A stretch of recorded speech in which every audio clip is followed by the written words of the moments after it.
Assalamualaikum warahmatullahi taala wabarakatuh. Ahlan, welcome po sa Kape Talakayan.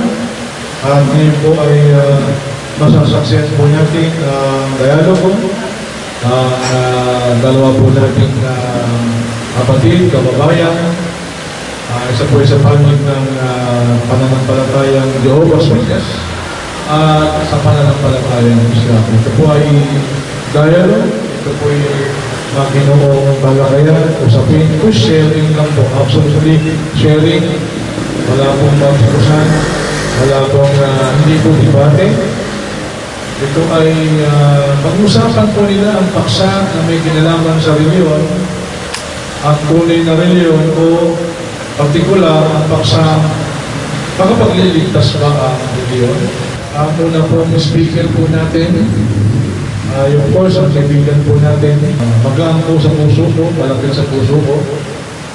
Isang kababayan po natin, si Minister Art de la Cruz na saksi ni Jehovah. Magandang tanghali po sa lahat. Magandang hapon. Ako ay nagpapasalamat na naimbitahan niyo dito. Una-una, ating munang i-define. Ano ba kahulugan ng religion? Kasi isang gabi may nakausap akong Islam din, sabi niya na ang Islam daw ay hindi religion. Tama po ba?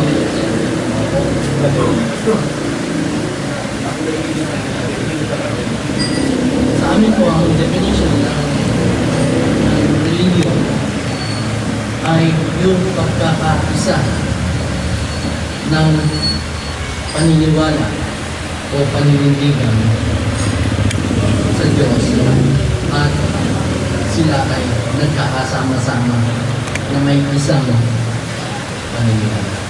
Ngayon ang tanong ay iisa lang ba ang tunay na religiyon ayon sa pangmalas ng Diyos? Sa isang parte, ang dahilan kung bakit hindi sinasangayunan ng Diyos ang lahat ng religiyon. Nakagisnan na ng karamihan sa mga tao ang kanilang religiyon at tinatanggap nila ito gaya ng pagtanggap sa kanilang lahi. Sinusunod ng iba kung ano ang religiyon ng lahi nila. Ang iba naman, sariling opinion naman ang pinagbabatayan sa pagpili nila ng kanilang paraan ng pagsamba. Pero ipinakikita ng sarbo, makailan, na 86% ng populasyon ng daigdig ang nagsasabing meron silang religiyon. Ang mga mananampalataya nito ay kabilang sa 11 pinapangunahing religiyon. Ang mga nag-aangking Kristiyano ay kabilang sa 37,000 iba't ibang denominasyon. Napakarami, no? Sa mga nag-aangking Kristiyano pa lang yun. Ano pa yung iba? Pero masasabi bang tunay ang lahat ng nagkakasalungat ang mga religiyon? Tunay kaya silang lahat? At dahil na yun, sa halip na ituro na ang lahat ng religiyon ay sinasang-ayunan ng Diyos, malinaw na binabanggit ng Biblia na may pagsalubang hindi niya sinasang-ayunan. Ito ang sabi, aklat ng hukom, kabanatang Gis, talagang sa Gis, hanggang siyempre. Ang mga anak ng Israel ay muling gumawa ng masama sa pangingin ni Jehovah.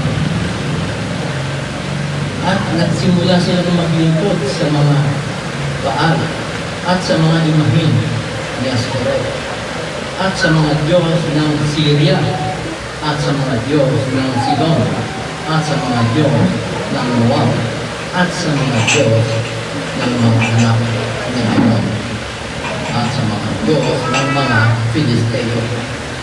Sa ngayon ay iniwan nila si Jehovah, yung Diyos.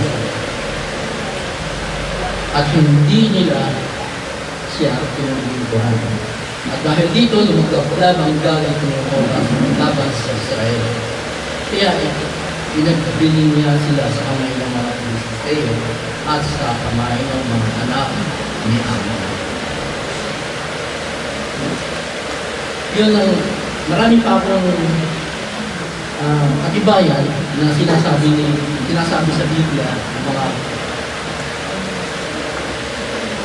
mga bagay na hindi sinasangayunan ng Diyos. Meron din sa Marcos 7, at 1 Corintios 20. Pinakikita ng kasulatan na ang ilang pagsamba ay walang saysay.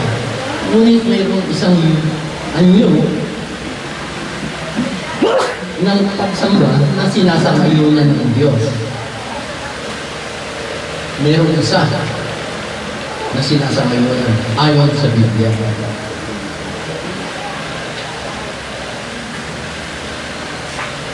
Babasahin ko uli sa inyo ang isang talata sa Biblia sa aklat ng Santiago.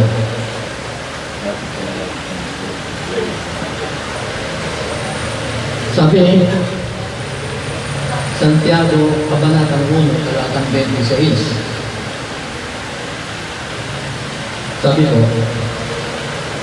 kung inaakala ng isang tao na siya ay isang formal na manang-iba at gano'n ay hindi nire-rendahan ang kanyang dila, kundi patuloy na nililing lang ang kanyang sariling puso. Ang anyo ng pagsamba ng tao ito ay walang saysay. Sinabi niyo siya sa Biblia. Ang anyo ng pagsamba na malinis at walang dumis sa pamamalas ng ating Diyos at Ama ay ito: alagaan ang mga ulina, ang mga babaeng balo, sa kanilang pagmamahal, at ingatan ang sarili na walang bakit mula sa sarili.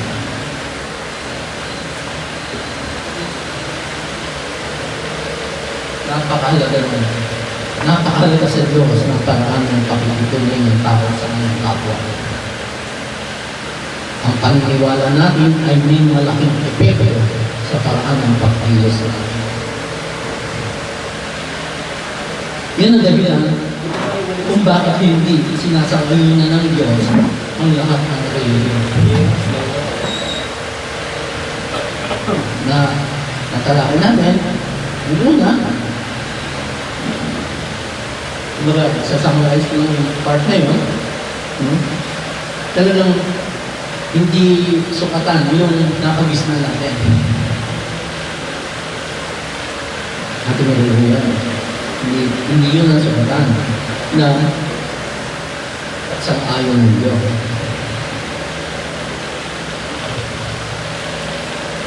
Lalo na yung sariling opinion, hindi. Sarili natin yun. Ano natin na yun? Kailangan sinasang-ayon din natin. Yun ang mga bagay na at ang isang mabuti, nakita ko sa inyo.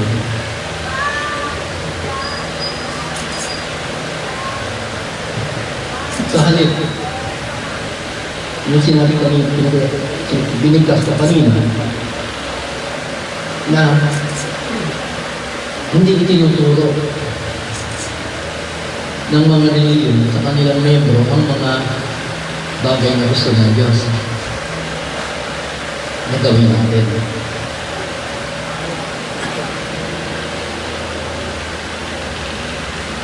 Kaya walang sarili lahat yun. Ngayon, alamin naman natin, ano ang layunin ng tunay na reliyon? Ano ang purpose?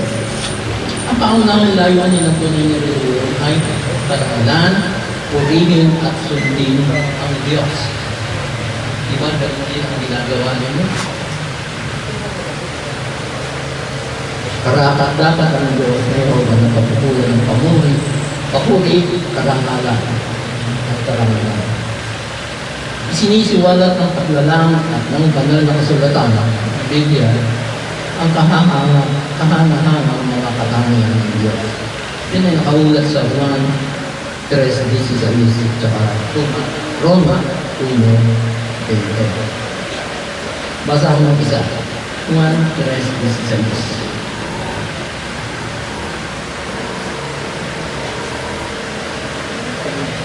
Paborito ng isang Korean na natitigil. Ganito po ang sabi, sapagkat gayon nalaman ang pag-ibig ng Diyos sa sanlibutan ng pag-ibigay niya ang kanyang tungtong na anak upang ang bawat isa na mananampalataya sa kanya ay hindi mapagkat, hindi magkaroon ng buhay na walang.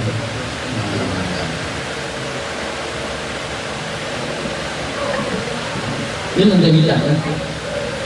Yun ang layunin ng Diyos sa pangkatauhan.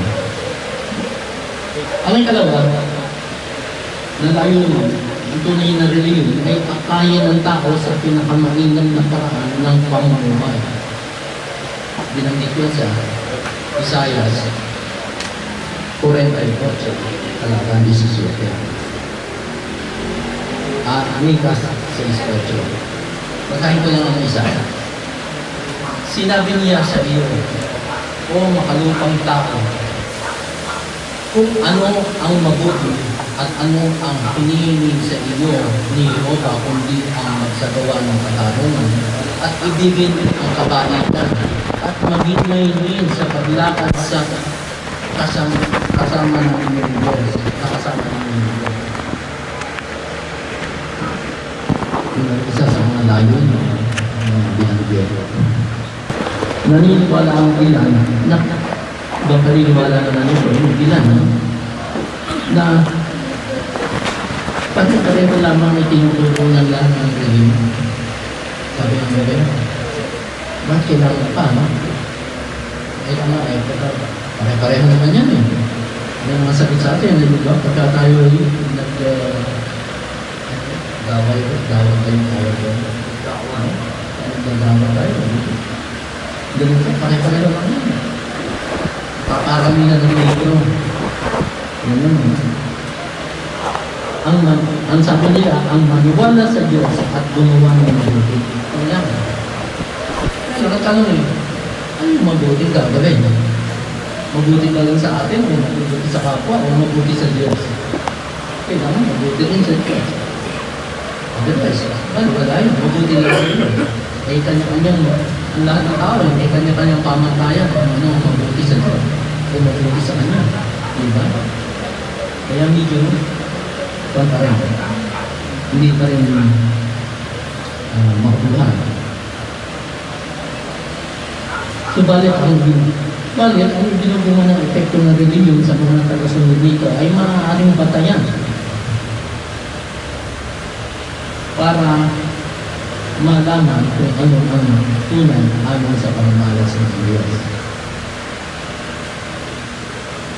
Ang bunga. Ika nga yun. Kung ano yung puno, yun ang bunga. Pag bulok yung puno, bulok ang bunga. Parang ganyan reliyon eh. Pagka sinabi rin niya yung Jesus, kapag tayo ay pagka isang puno ay bulok na puno, bulok ang bunga. Kaya ang gawin natin, suriin natin ang bunga ng mga reliyosong paniniwala. Susuriin natin. Ang ating paniniwala ay may direktang kaugnayan sa ating patuloy at pagkatao. Tama po ba yan? Yung paniniwala natin may kaugnayan yun sa ating patuloy at pagkatao.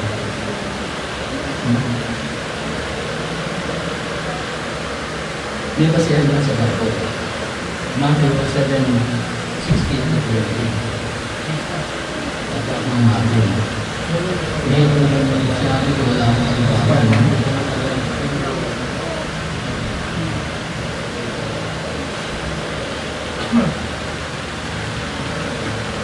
16 2020. Sa kanyang mga bunga ay nakikilala ninyo sila. Ang mga tao ay hindi pumipitas ng ubas mula sa mga tinik ng ipos mula sa tawag. Di ba?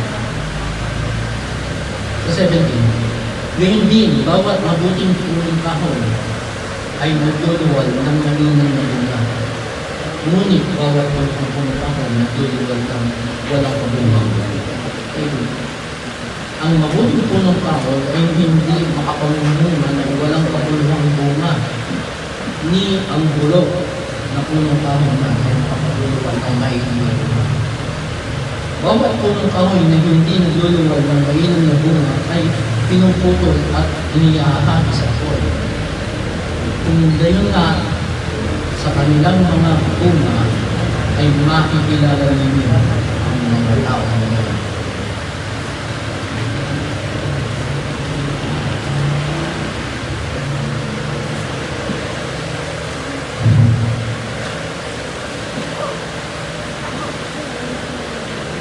Halimbawa, karamihan sa mga Diyos na sinuunang Gresya at Roma. Alam natin yan, no? Greece at saka yung Roma.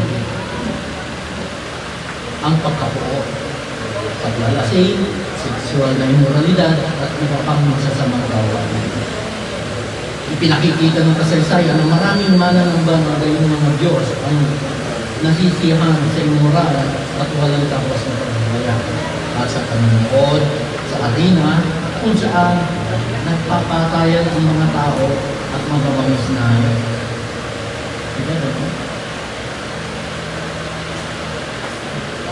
sinasanay mo na nila yun. Pero ang resulta, papatayan sila. Ito mo ba yun? Pangit, ano?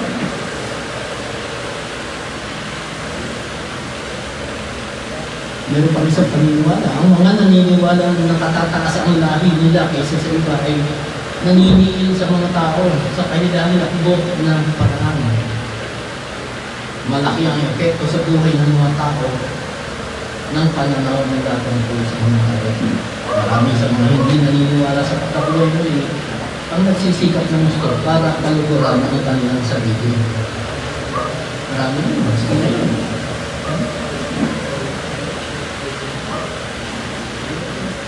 Palibasa ay inaakala ng mga naniniwala sa kapalaran ng isang buhay ng ganito na lahat ng bagay ay nakatadhana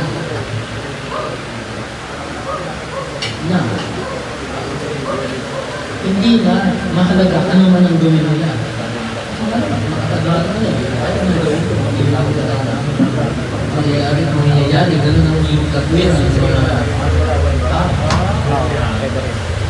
kaya sa paniniwala mo ngayon, nagagawa ang mga espiritu ng patay sa mga tao. Marami ang nagsasagawa ng mga ritual na nakasalib sa mga pamahain na nagtutulong ng kahirapan at hindi nakaluwit ng sarili. Marami ang naniniwala para kinakailan ng Diyos sa pamamagitan ng pamamahala ng tao. Binabaliwala ng gayong mga paniniwala ang katotohanan na ang pananatiling walang bago mula sa sanlibutan ay isang mahalagang bahagi ng anyo ng pagsalita ng malinis at walang malinis. Pagdagang pa, ang magkakaibang pananaw sa politika.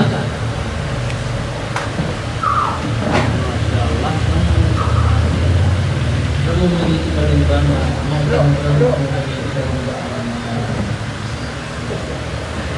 sa pumpukoy hanggang sa lahat ng pagmamay kasama ang pinapag-politika nasa aspect mga saksi kasi hindi sumasagot ikaw sa tama o dahil hindi talaga kasi makapag-politika sa mga hindi naniniwala ang mga tao na ang kahalimutan Diyos sa isang tuloy na pamahalaan sa langit ang mga mahala sa politika. Maraming talaga. Dapat natin suriin ang reliyon batay sa bunga nito. Kung hinahayaan o tinataguyod ng isang reliyon ang mga gawaing hinahapulan ng Biblia, na aabot kaya ito sa pamantayan ng Diyos. Napakahalaga na masagot natin ang tanong na ito. Hindi ayon sa ating pangmalas, kundi ayon sa pangmalas ng Diyos.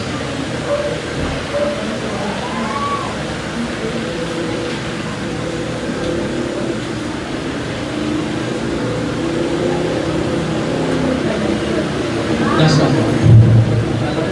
tinataguyod ang tunay na religiyon ayon sa pangmalas ng Diyos. Dapat tinataguyod ayon sa pangmalas ng Diyos. Upang makapamuhay sa paraang sinasangayunan ng Diyos, kailangan magkaroon ng tumpak na kaalaman tungkol sa Diyos. Nakakatuwa na kayo nagtuturo ng mga bagay tungkol sa Diyos. Hindi kayo basta-basta nagpinintro lang. Nakikita ko na pinuturoan din kayo. Lahat ng mga bago, hindi pinakakawalan ng galang-alam. Pasensya na, hindi na naman boses. Kaya ang tunay na reliyon ayon sa pangalas ng Diyos ay dapat makasali sa katotohanan masusumpungan sa banal na kasulatan. Dapat na inuutukan ng tunay na reliyon ng mga tao na gawin ang kalooban ng Diyos at magpakita ng katarungan mula sa itaas.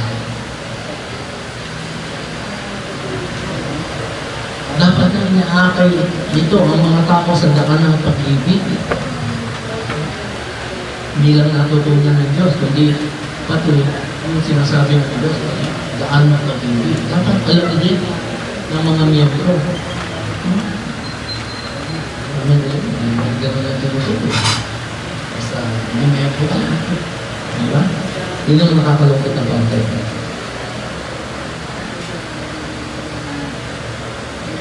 Ang mga nagtataguhin ng tunay na religiyon, ayon sa pangmalas ng Diyos ay mapagparangal sa kanyang pangalan at nangangaral tungkol sa kanyang aral. Ano pa ba? Pinararangalan, ang sabi, no?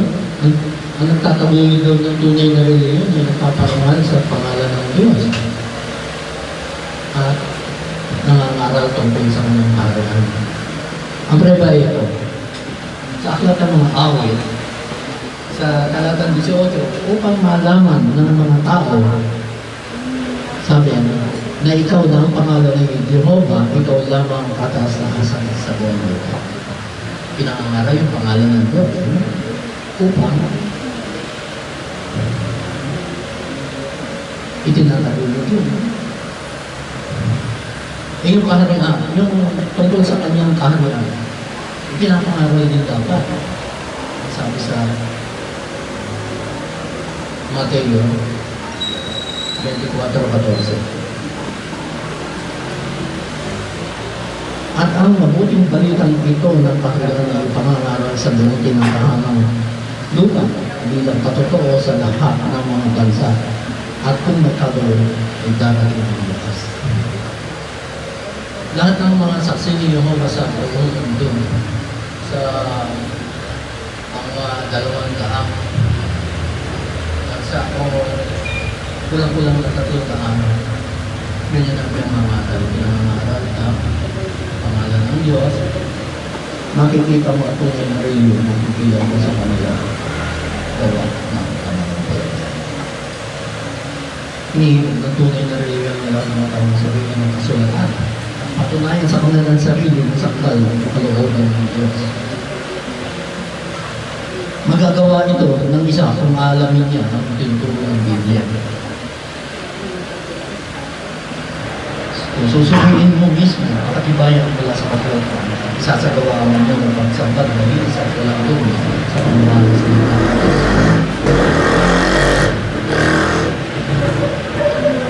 Ito po ang kakalasan.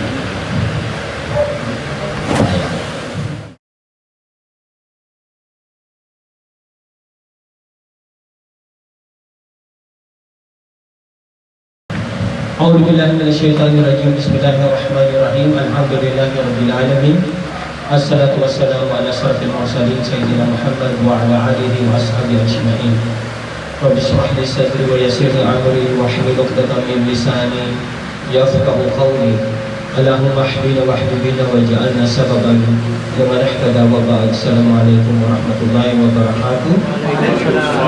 Assalamu ala man tabi'al huda, kapayapaan para sa mga unggoy na sumusunod sa tamang landas. Magandang hapon po sa inyong lahat. Inshallah, hiniling po sa Allah sa itong pagkakataon na pagbukuri ng Allah ang lahat ng mga mamamayang Pilipino sa kung ano yung katotohanan at matuwid na landas, at ang lahat ng magmumula sa ating saling langit hanggang sa dulo ng panahon. Amin.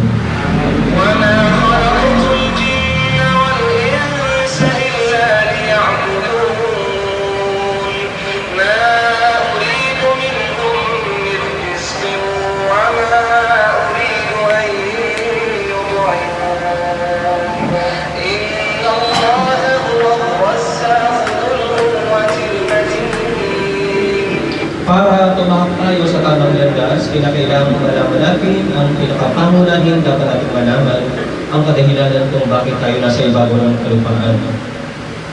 Dahil kapag hindi natin nalaman ang kadahilanan ng pagkakalaga sa atin sa ibabaw ng kalupaan, hindi natin matatahak ang tamang landas. Wa ma khalaqtul jinna wal insa illa liya'budun. Hindi ko nilikha ang mga jinn, meaning ito yung mga engkanto, at hindi ko rin nilikha ang sangkatauhan, maliban lamang sa kadahilanan na nararapat nila akong sambahin ng balisay. Yun ang dahilan kung bakit tayo nasa ibabaw ng kalupaan, at ang daigdig na ito ay pangsamantala lamang. Ang pananatili na dito ay bilang pagsusulit. Tayo ay nag-examination at pagkatapos ang bunga ng ating pinagsulitan ay kukunin natin sa kabilang buhay. At batay sa kung ano ang kanyang pinili, yun ang kanyang bunga ng patutunguhan sa kabilang buhay. At ang mga nakarapat dapat sambahin ay hindi humingi ng anumang kabuhayan, at hindi sinasabi niya na siya ay pakanin sapagkat ang Allah walang pag-alinlangan ang tagapagkaloob ng lahat, ang nagmamayari ng kapangyarihan at ang pinakamalakas, na walang sinuman ang makagagapi sa kanya. Kaya dapat ay iayon natin ang ating sarili batay sa pagkakalikha sa atin, at pagkatapos na tayong likhain, hindi niya hinayaan na wala tayong tamang kaparaanan ng pamumuhay. Sa simula pa lamang na hindi pa nililikha ng Ama ang sangkatauhan, ay nakatalaga na ang tamang kaparaanan ng pamumuhay. Ito'y isang makalangit na kaparaanan ng pamumuhay na angkop sa lahat ng larangan ng pamumuhay ng tao. Hindi ito produkto ng kaisipan ng sinumang tao, at pagkatapos ay kukunin mo sa isang talata at isasama mo sa kabilang talata, at pagkatapos ay pagsasama-samahin mo. Kapag pinag-usapan natin ang relihiyon sa wikang Arabic, kasi sinasabi niya na wala daw hindi raw ang kahulugan daw ng relihiyon ay ang naiintindihan ko sa sinasabi niya, parang ang relihiyon at ang Islam ay magkaiba. Subalit kapag pinag-aralan natin ang kahulugan ng salitang relihiyon sa talatang ito at sa pang-Islamikong kahulugan, inna dina inda Allahi Islam. Walang pag-alinlangan ang din. Ang orihinal na kahulugan ng salitang din ay way of life. At kapag pinag-usapan natin ang Islamikong kahulugan ito, ito ay isang makalangit na kaparaanan ng pamumuhay, na sa simula pa lamang ay nakatalaga na bilang kaparaanan ng pamumuhay ng tao. Ito na nagmula sa Allah ay tinatawag na Islam. Walang pag-alinlangan ang way of life o ganap na kaparaanan ng pamumuhay na nagmula sa Allah. Isang moral at makalangit na kaparaanan ng pamumuhay ay nababatay sa Islam, nababatay sa dalisay na pagsamba at pagsunod sa kanyang kautusan. Kaya pagkatapos tayong likhain ng Allah, hindi niya hinayaan na wala tayong tamang landas na natatahakin. Hindi niya hinayaan. Kaakibat natin ang tinatawag na aklat ng buhay, at nakapaloob doon ang kumpleto at angkop sa lahat ng larangan ng pamumuhay na nagmula sa Allah.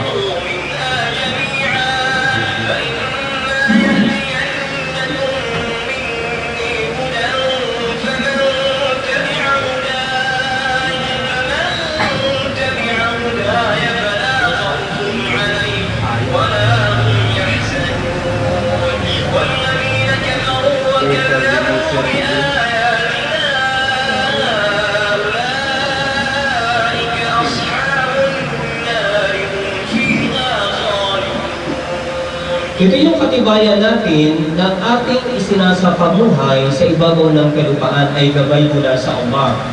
Batay sa talatang ito, nung pinalaya si Adam at si Hawa mula sa paraiso at ibinaba sila sa kalupaan, sabi ng Allah, sa makatuwid may darating sa inyong patnubay mula sa akin.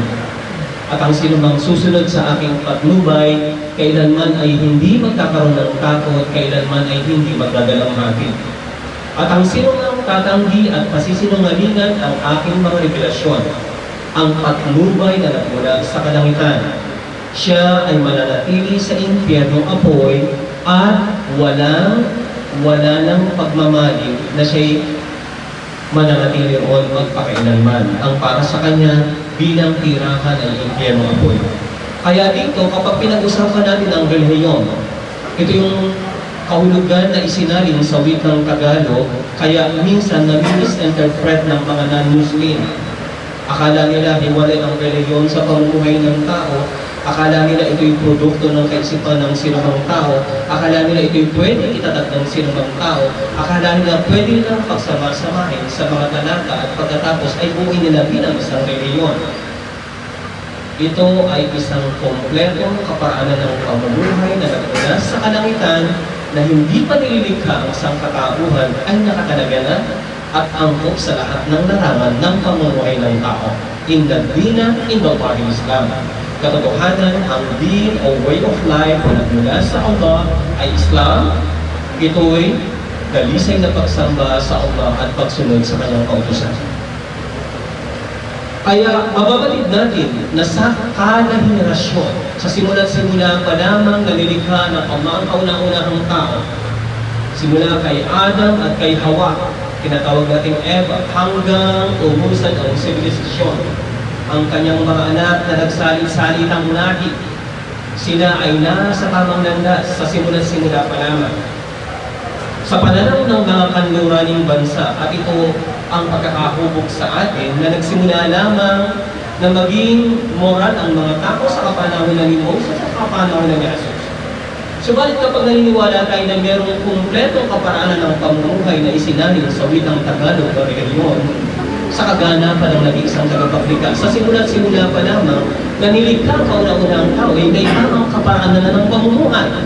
Hindi natin pwedeng sabihin ng ating mga ninuno ng unang panahon ay kumakain ng mga hilaw ng mga karni, moral, walang tamang kasuhudan at walang tamang pamamaraan ng pagkain. Para maunawaan natin, kapag ikaw ay bumili ng isang sasakyan, meron itong kaakibat na katalog o manual na nakapaloob doon ang lahat ng mga bagay na kakailanganin natin upang magamit natin sa tamang pamamaraan ng sasakyan na ito. Kapag ikaw ay bumili ng isang computer, may kasama rin itong manual o katalog na nakapaloob doon ang lahat ng mga bagay. Makabubuli ito at makasasama. Ganun din ang tinatawag na nung nilikha ng Allah ang tao na ikaakibat itong aklat ng buhay at nakapaloob doon ang lahat ng bagay na kakailanganin niya, ang makabubuti sa kanya at makasasama. Kapag naniniwala ka sa kaganapan, kakilangan at ganap na karunungan ng nag-iisang tagapaglikha ng Allah Subhanahu wa Ta'ala, sa simula pa lamang ay itinalagay niya na ang ganap at tamang kaparaanan ng pamumuhay. Wala kang idadagdag. Pag-aaralan mo lamang isang kompletong kaparaanan ng pamumuhay na makalangit in the Islam.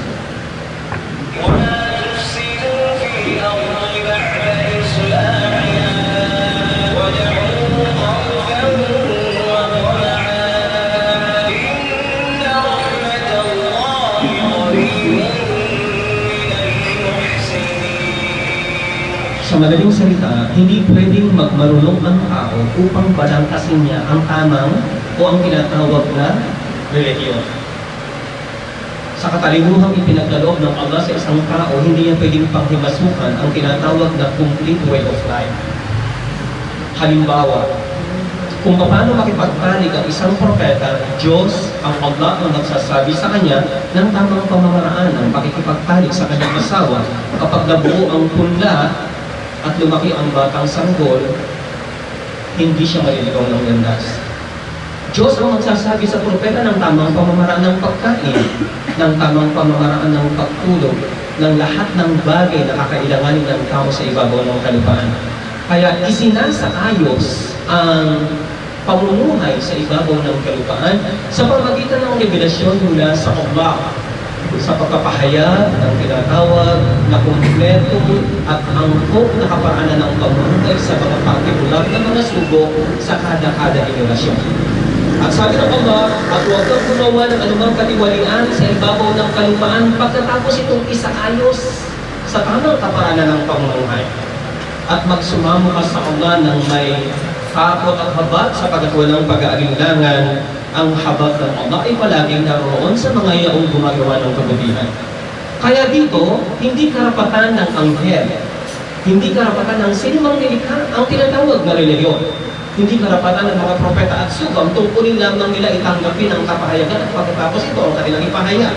Hindi karapatan ng sinumang mga tao, hindi karapatan ng sinumang mga scholar, hindi karapatan ng mga demonyo, hindi karapatan ng kahit na sinumang nilikha, kundi ito'y buong tanging karapatan lamang ng isang tagapaglikha.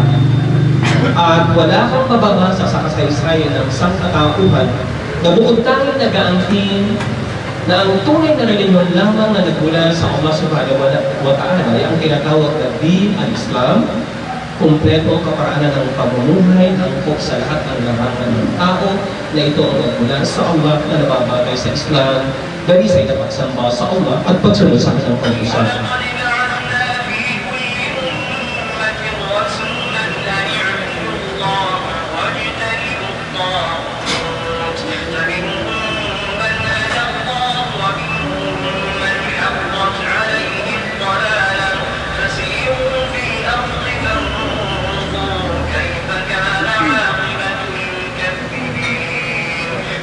Upang naisapamuhay natin ang tamang reliyon, nagpadala ang Allah ng napakaraming propeta at sugo na may dalisay at parehong katuruan. Simula kay Adam hanggang sa kauli-uling propeta na si Propeta Muhammad alaihi salatu wassalam. At katotohanan, nagpadala kami sa bawat sambayanan ng sugo na kung saan isinasaad na dalisay na sambahin ng Allah at iwasan ang lahat ng maling uri ng sinasamba bukod sa Allah. Pagkatapos ang ilan ay pinatnubayan ng Allah at ang ilan naman ay makatarungan ang pagkakaligaw sa kanila. Na kung kaya maglakbay kayo sa ibabaw ng kalupaan at saksihan ninyo ang wakas ng mga yaong tumanggi sa katotohanan. Ano ang naging bunga ng kanilang pagtanggi? Dahil sa nagmarunong sila at ipinilit nila sa tao ang sariling kaparaanan ng pamumuhan. Tulad ng kapanahunan ni Nimrod, siya ang Diyos na sinasamba ng tao. Ito sa kapanahunan ni Ibrahim a.s. Tulad sa kapanahunan ni Pharaoh, siya ang Diyos na sinasamba ng tao. Ayaw niyang tanggapin ang kompletong kaparaanan ng pamumuhay na ibinigay kay Moses a.s. Kaya lahat sila ay pinuksan ng Allah. Dahil sila'y nagmarunong at itinasamba nila ang kanilang mga sarili bukod sa Diyos na nag-iisang tagapaglikha.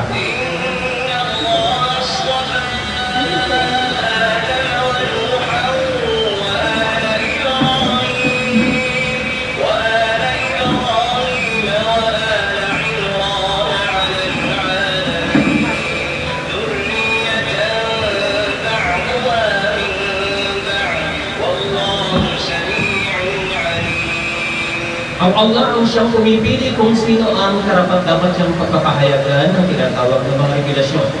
Pinipili niya kung sino ang karapat-dapat para sa tamang landas. Tayong lahat ay pinili ng Allah. Hindi insidente ang pagiging isang Muslim natin. Pinili na niya rin ang pinakadakilang gabi. Pinili niya rin ang pinakadakilang araw. Pinili na niya rin ang pinakadakila sa datong lugar.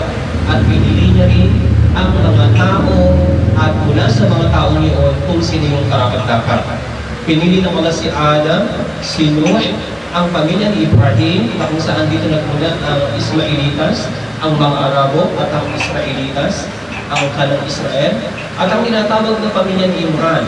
Ang pamilya ni Imran, ito ang lolo ni Isa, tinatawag na Jesus, at ang kanyang lola ay si Hana, at si Hana ay nagkaroon ng anak na si Maryam, tinatawag na Maria, at si Maryam o si Maria ay nagkaroon ng anak na si Isa na tinatawag na si Jesus. Ito ang mga pinili ng Allah.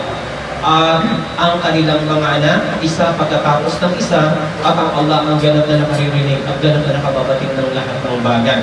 Siya lamang ang nakakaalam kung sino ang dapat niyang pagpapayagan at kung sino ang karapat dapat sa gabay na itinuro ng mga propeta nito.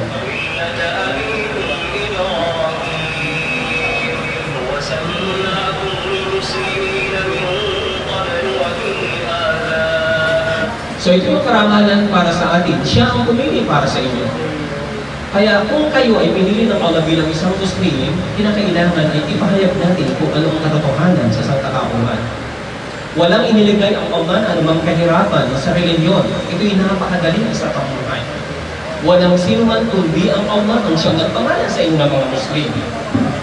Ang ibig sabihin ng salitang Muslim, ang sino mang isinuko ang sarili ng ganap sa Diyos na nag-iisang tagapaglikha. Ito ang kaligtasan natin lahat. Ang pagsuko ng buong sarili. Walang pagtatambal. Galisay na para lamang sa lumikha natin, sa atin. Ang buong pagkatao natin ay para lamang sa Kanya. Submit to Allah. Isuko natin ang ating buong sarili sapagkat kapag isinuko ang sarili mo, magmamala ka ng buhay na walang hanggan. Ito ang kahulugan ng salitang Muslim. At itong salitang Muslim, ang Allah, ang siyang pumili nito para sa atin, maging sa mga naunang propeta at sa loob ng banal na Quran. Kaya walang pagkakaiba sa katuruan ng lahat ng mga propeta. Kapag nabago ang katuruan, ibabalik na naman ito sa kasunod na henerasyon.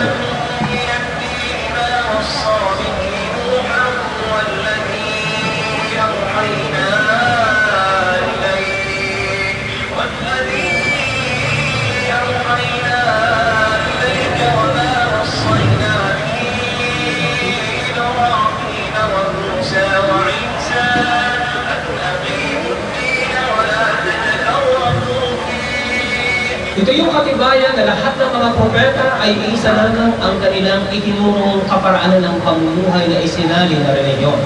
Siya ang Allah ang nagtutos para sa inyo o sa katauhan ng reliyon. Kumpleto kaparaanan ng pamumuhay na makalangit na angkop sa lahat ng larangan ng pamumuhay ng tao.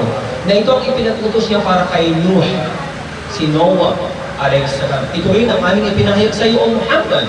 At ito rin ang aming ipinagputos para kay Ibrahim, para kay Moses, para kay Jesus, na sinasabing itatag niyo ang iyong reliyon at huwag niyo itong pagbahabahaginin. Ito yung katibayan na hindi maaaring magkakaiba ang katuruan ng lahat ng mga propeta. Kapag ito'y nabago, ibabalik na naman ito sa kasunod na henerasyon.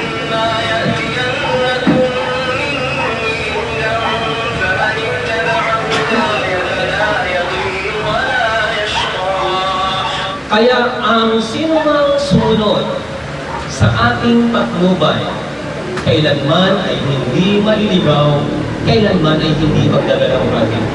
Ito ang kadahilanan kung bakit napakaraming ipinadalang sugo at mga propeta sa kada henerasyon. Nang sa ganoon ay magkaroon tayo ng tamang kaparaanan at panuntunan ng ating buhay sa ibabaw ng daigdig. At nang sa ganoon ay matakat natin ang tamang landas patungo sa buhay ng walang hanggan. Hindi natin pwedeng sabihin na walang reliyon na makapagliligtas. At hindi natin pwedeng sabihin na ang reliyon ay pwedeng itatag ng tao sa ganitong panahon o batay sa lugar. Hindi pwedeng itatag ito ng tao. Tulad halimbawa, pagbibigyan ko ng halimbawa, kung itinatag halimbawa ang isang reliyon noong 1940, ano ang tunay na reliyon? Noong hindi pa dumarating ang tunay na reliyon. Kaya sa simula pa lamang ay nakatalaga na ang ating tamang kaparaanan ng pamumuhay at kapag ito'y nababago, muli itong ibinabalik sa pamagitan ng pagkakapahayag ng panibagong sagradong aklat sa kung sino yung pinili ng Allah na partikular na sugo.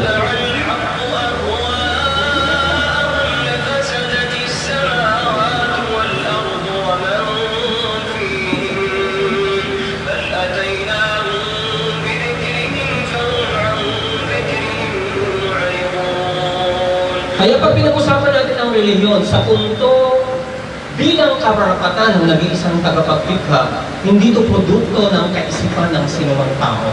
Hindi batay sa pagnanasa o batay sa kagustuhan ng tao. Walang pag-alinlangan kung ang katotohanan ay nababatay lamang sa kanilang pagnanasa. Katiyakan na ang mga kalangitan at kalupaan at ang namang nasa pagitan nito'y magiging tiwali. Kapag iniayon ng isang tao ang katotohanan batay sa kanyang naiisip, mawawasak ang mga kalangitan at kalupaan sapagkat hindi batay sa kanyang pag-aakala ang katotohanan, kundi nagbaba kami ng mensahe. Nagbaba kami ng tamang kaparanan ng pamumuhay para sa kanila, subalit tumalikod sila mula sa tamang kaparanan ng pamumuhay nito. Kaya malinaw na ipinahayag na kapag pinag-usapan natin ang relihiyon, hindi ito produkto ng kaisipan ng sinumang tao. Walang kakulangan, angkop sa lahat ng henerasyon. Pag sinabi mong politika, hindi mo pwedeng ihiwalay ang relihiyon sa politika. Ang ibig mo sabihin, ang tao lamang ang may karapatang gumawa ng panukala hinggil sa batas, at ang Diyos na siyang ganap na nakababatid ng lahat ay walang kaalam-alam at hindi pwedeng panghimasukan ang tinatawag na politika. Pag sinabi natin ang tunay na reliyon, ito'y angkop sa lahat ng larangan ng pamumuhay ng tao. Hindi naluluma, palaging makabago at angkop pa sa darating na henerasyon.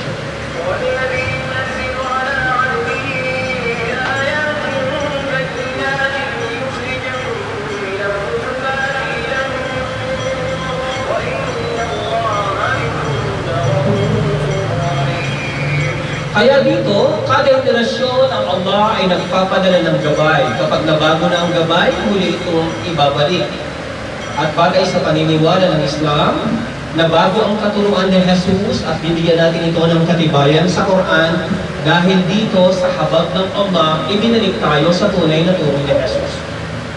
Walang sino man kundi ang Allah ang siyang nagbaba ng maliwanag na mga revelasyon o mga talata sa kanyang alipin na si Muhammad sallallahu alaihi wasallam upang alisin kayo sa kadiliman ng kamangmangan patungo sa liwanag ng katotohanan at katotohanan o walang pag-alinlangan. Ang Allah ay punong-puno ng kabutihan, ganap na mapagmahal at napakamawain. Kaya yun ang tunay na kahulugan ng tinatawag na relihiyon. Hindi hinayaan ng Allah na wala tayong tatahakin na tamang patnubay tulad halimbawa noong kapanahunan ni Ibrahim a.s. Nagpahayag siya ng kompletong kaparanan ng pamumuhay sa pamagitan ng pinatawag na suho. At ito ang panuntunan nila bilang daan ng kaligtasan at kaparanan ng pamumuhay. Nung namatay na si Ibrahim, sumunod ang kanyang mga anak na si Ismael, si Ishaq, ang kanyang mga ina po na si Yaqub, ang mga sumunod pa na saling lahi, hanggang sa nawala ang katuruan ito. Nung nawala na ang katuruan sa kapanahunan ni Propeta Musa o ni Moses, ipinahayag naman sa kanya ang Taurah bilang kaparaanan ng pamumuhay sa kanilang kapanahunan. Hanggang pagkatapos ni Moses, ni Harun, lumaon, umusad ang sibilisasyon, namatay na ang mga pinarangalan ng Allah ng mga dakilang sugong ito, na bago na naman ang katuruan, kaya sa kapanahon na naman ni Haring Dawud o David ay pinahid naman sa kanya ang tinatawag na As-Sabur, isinaling songs o the songs of Solomon o mga awit, songs of David. Subalit lumaon pagkatapos ng Haring David at Haring Sulaiman, nawala na naman ang katuruan. Kaya sa kapanahunan ng kagalang-galang na si Isa, tinawag na Jesus, ipinahayag naman sa kanya ang tinatawag na Injil, magandang balita, good news. At ito ang panuntunan bilang gabay. Ito ang liwanag ng kapanahunan ng iyon. Subalit di lumaon, pinagtangkaan siyang patayin at ayaw siyang tanggapin.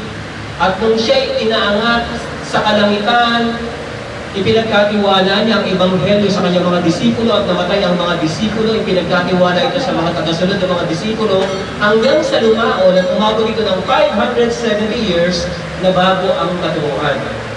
Kaya kasabi ng Allah, وَمَا أَنزَلْنَا عَلَيْكَ الْكِتَابَ إِلَّا لِتُبَيِّنَ لَهُمُ الَّذِي اخْتَلَفُوا فِيهِ وَهُدًى وَرَحْمَةً لِقَوْمٍ يُؤْمِنُونَ.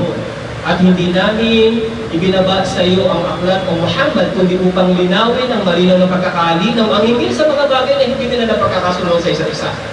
Kaya dahil sa habag ng Allah, ipinahayag niya ang isang pa sa sagradong aklat, ang banal na Quran, at ibinalik niya ang tunay na katuruan ni Jesus at katuruan ng lahat ng mga propeta bilang pangkalatan.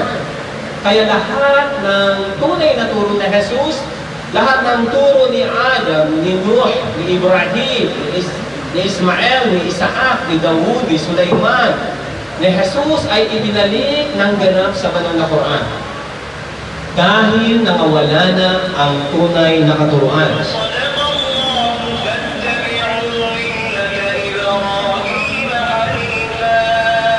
فاتبعوا ملة إبراهيم حنيفا وما كان من المشركين. Sa makatuwid, sabihin mo sa kanila, ang Allah ay nagsasabi ng katotohanan na kung kaya sundin nyo ang reliyon ni Ibrahim, na kung saan ito'y nakasalig sa katotohanan at hindi siya kabilang sa mga yaong naglalagay ng katawan sa pagsamba sa Allah.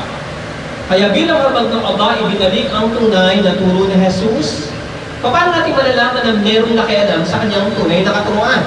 Palagi na lang magugulo ang mundo, palagi na lang babalik si Jesus, nandiyan ang Millennium 2000, nandiyan ang 2012, nandiyan ang May 21, nandiyan ang December 21. Wala nang nagpapaliwanag kung kailan lumitaw ang Antikristo. Saan bababa si Jesus? Kailan siya bababa? Wala nang nagpapaliwanag kung kailan magugulo ang mundo, kung ano ang life after death. Lahat ito, ang mga katuruang ito ay hindi natin pwedeng sabihin na hindi ito kabilang sa tunay na turo ni Jesus.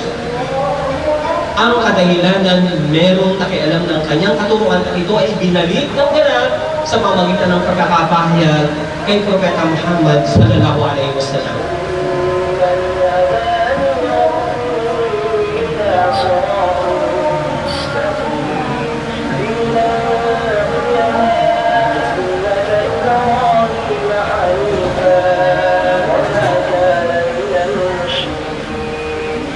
Nakita niyo, sabihin mo sa kanila, O Muhammad, katotohanan ang Allah na aking Rab na tagapaglikha, tagapangasiwa at tagapag-atas ay ginabayan niya ako sa tamang relihiyon, ang matuwid na relihiyon, ang relihiyon ni Ibrahim at hindi siya kabilang sa mga naglalagay ng katambal sa pagsamba sa Allah.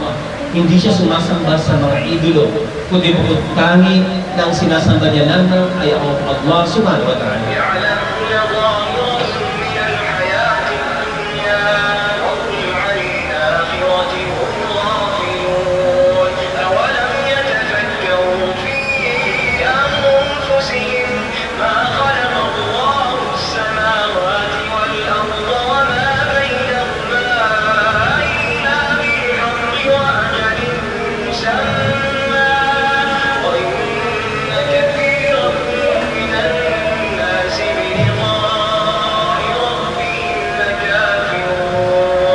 Ito ang kadahilanan kung bakit merong tunay na relihiyon. Ang tunay na relihiyon ay ang ilan hinggil sa katuruan nito ay batid ng tao, sapagkat inilagay ng Allah ang tunay na relihiyon sa likas na katangian ng tao na tinatawag ng fitra. At ang iba pang karagdagan para malaman natin ang pagiging totoo nito na angkop sa lahat ng larangan ng ating pamumuhay, ipapahayag ito ng Allah sa partikular na sugo nang sa ganoon ay malaman natin ang kaibahan ng katotohanan at kamalian. Tulad ng buhay pagkatapos ng kamatayan, hindi ito nalalaman ng tao. Ang kanilang batid lamang ay ang panglabas na kaanyuan ng buhay dito sa daigdig. At wala silang kabatid-batid hinggil sa kabilang buhay. Hindi ba nila napagtanto ang pagkakalikha sa kanila? Hindi namin nilikha ang mga kalangitan at kalupaan at ang mga nasa pagitan nito, kundi pawang katotohanan at batay sa itinakdang panahon. Subalit karamihan sa mga tao ay tinatanggihan nila ang pakikipag-arap sa kanilang Rab na tagapaglikha.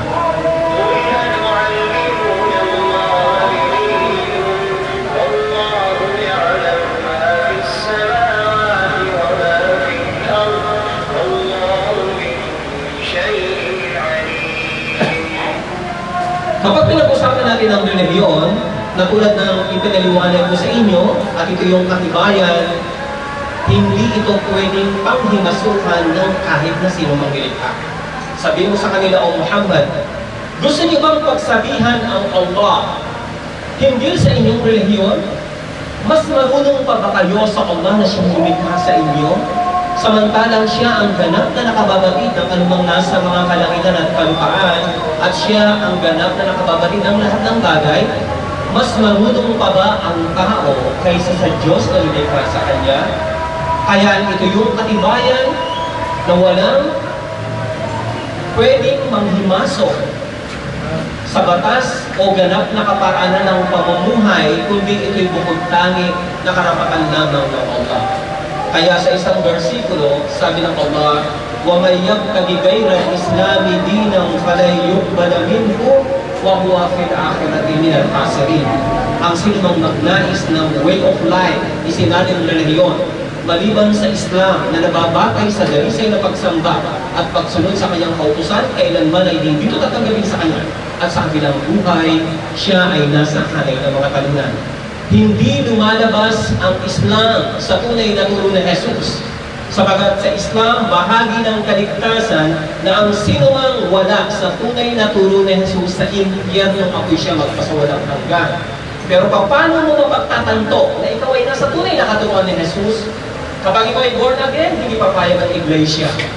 Kapag ikaw ay saksi, hindi papayag ng Adventist. Nandiyan ang Presbyterian, ako na nga, dating daan, Mormons, Church of God, Kingdom of God, Assembly of God, Worldwide Church of Christ, Jesus is Lord, Romano Katoliko, Iglesia Independencia. Kaya ito yung katibayan na pakialaman ng kanyang turo.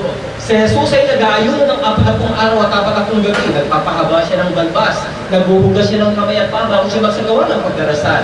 At ang kanyang pagdarasal ay pagkapatirapan. Si Birhen Maria ay nakatalukbong, nakatulad ng pagkatalukbong ng mga kababaihan. At marami pang mga bagay na kung saan ay hindi na kayang ipaliwanag ng lahat ng nasa labas ng Islam hinggil sa buhay dito sa daigdig. Ito'y pag-ipagtalakayan, maginoong pag-ipagtalakayan alang-alang sa kaligtasan ng mga mamayang Pilipino. Hinihiling ko sa Allah na kung ano yung katotohanan, ito'y ilagay sa ating mga puso't kaisipan at magbala tayong lahat ng buhay na walang hanggan. Hinihiling ko rin sa Allah na wasakin niya ang lahat ng relihiyon na hindi nagtuturo ng tunay na turo ni Jesus. Amen. Walang sino mang relihiyon sa ibabaw ng daigdig ang mananalangin ng tulad ng panalangin ng mga Muslim. Hinihiling ko sa Allah na wasakin niya ang mga hindi natuturo ng tunay na turo ni Jesus at pangalagaan niya ang mga totoo mula sa mga tagasunod nila at pagbuklod niya tayong lahat sa buhay na walang hanggang sa darating sa rinlahi natin hanggang sa dulo ng panahon. Amen. Pagkapaliwanag inshallah.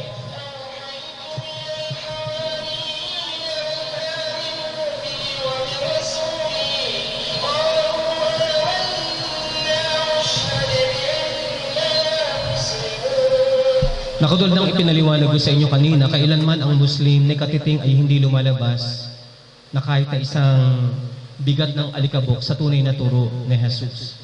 Ang kailangan lang nating linawin, kapag ikaw ay tagasunod ni Jesus, ang tawag ba sa iyo ay Romano Katoliko, Kristiyano, Adventist, Saksi, yun lang ang lilinawin natin.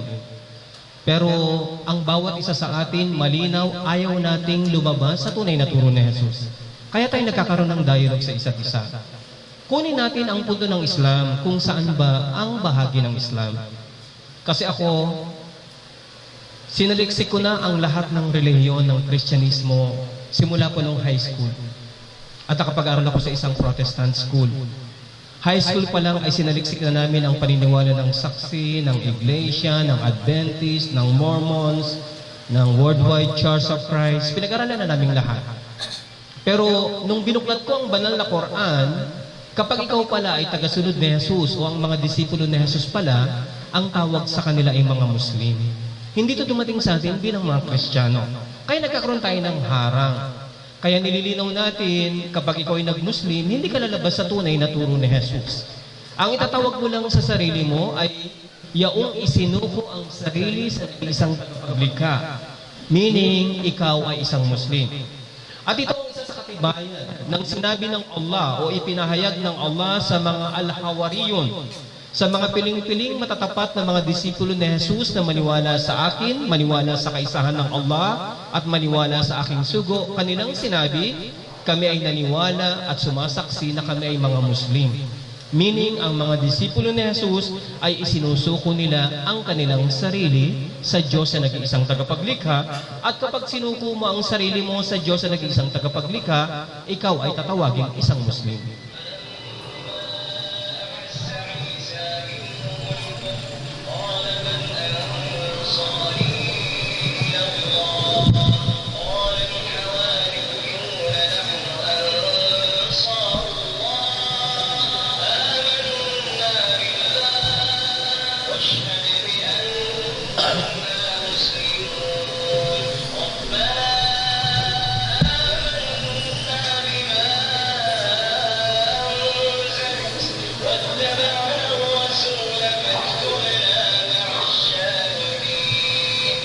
kasaysayan ng kapanahunan ni Isa o tinatawag nating Jesus, batid natin nakakaunti lamang ang naniwala sa Kanya.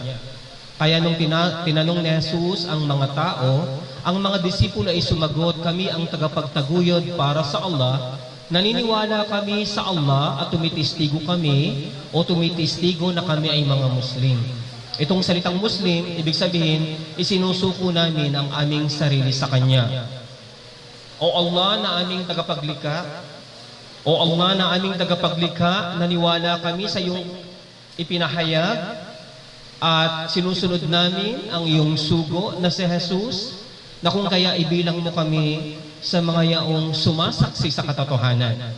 Kapag ikaw ay sumasaksi sa katotohanan, hindi ka tatawaging saksi, tatawagin kang isang Muslim.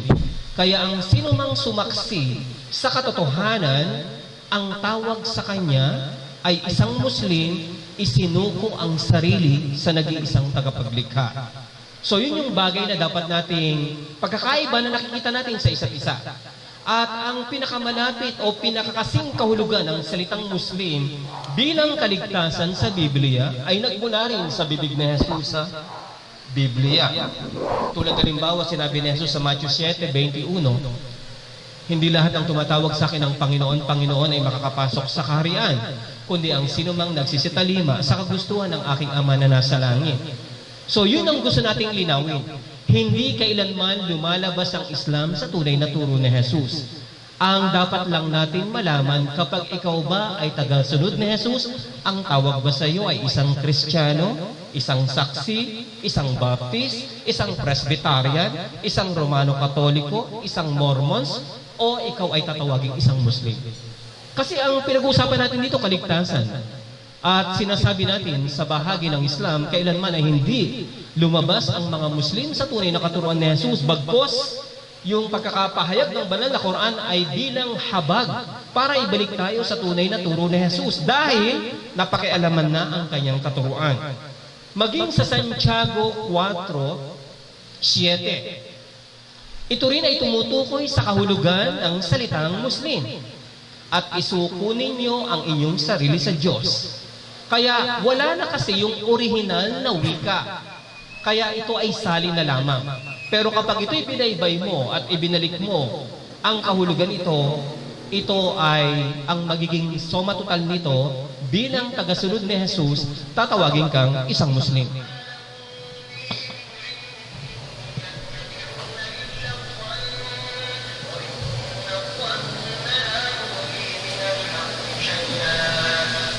Ang pagkakaroon natin ng iba't ibang wika ay hindi panuntunan para tawagin mo ang Diyos batay sa wika na gusto mo.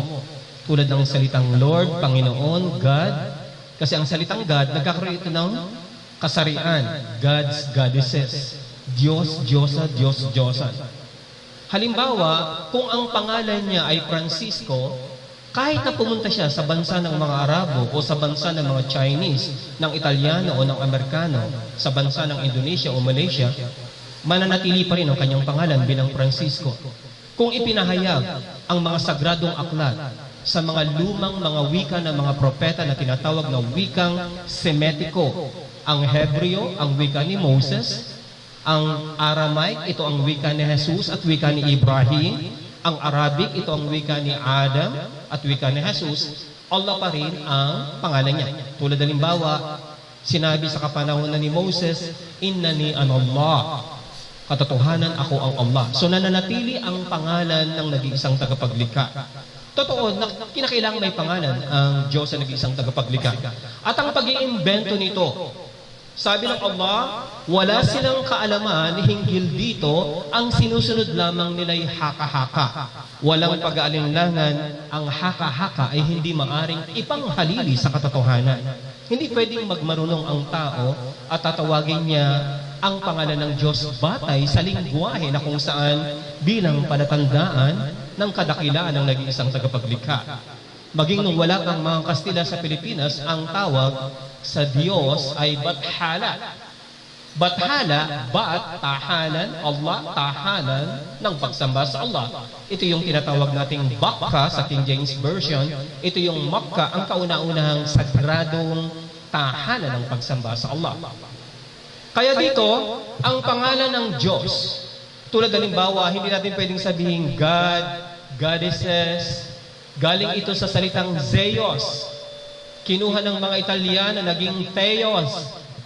Kinuha naman sa Spain, naging Diyos. Dinala naman sa Pilipinas, naging salita ng mga Pilipino na Diyos. Ito yung mga inimbentong pangalan lamang. Hindi akong nagsabi nito. Sapagkat ito yung mga pangalan na kapag pinag-aralan natin, galing ito sa Tetragrammaton, tulad halimbawa ng Jehovah. Sa wikang Griego, pag binasa mo siya, ang wika na Hebreo, Arabic o mga Semitic language ay walang mga vowels. Ang mga Arabo at ang mga Hudyo, kaya nilang basahin yan ng walang vowels. Yahwa. Ya Ibrahim. Ya Musa. So, ito yung isang expression. Kaya Yahwa o ikaw na naging isang tagapaglikha. Ang unang salin ng Biblia mula sa wikang Griego, batay sa history, mula sa wikang Greek papunta sa wikang Aliman. At sa wikang Aliman ay walang letter Y. Bagkos itong letter J, wala rin itong W, kundi V. Kaya mula sa wikang Griego papuntang Aliman, naging JHBH. Kaya ito ay nilagyan ng mga patinig, nagkaroon ng pangalang Jehovah. Pero yung mga ibang salin, tinatawag nila ito ng Yahweh, Yahweh. Ito yung mga inimbentong pangalan na noong unang panahon, wala ang mga ganitong salita. Sino ang nagsabi nito? Ang Allah mismo.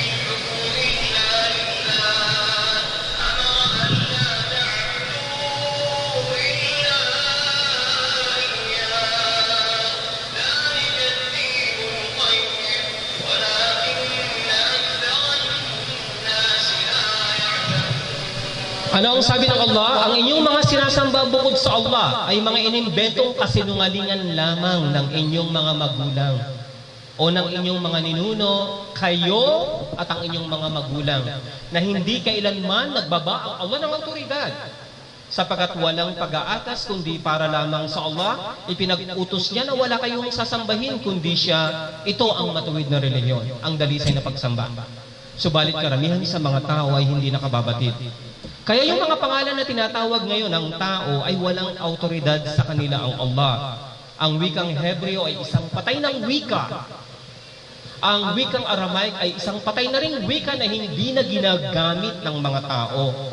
Ang wika na lamang ng mga propeta, ang wika ni Adam at wika ni Muhammad, ito na lamang ang nananatiring wika na ginagamit sa ibabaw ng kalupaan. Kaya hindi kami lumalabas sa tunay na turo ni Jesus. Ang sinabi ng Allah, ibinalik ito ng ganap sa orihinal nitong kaanyuan.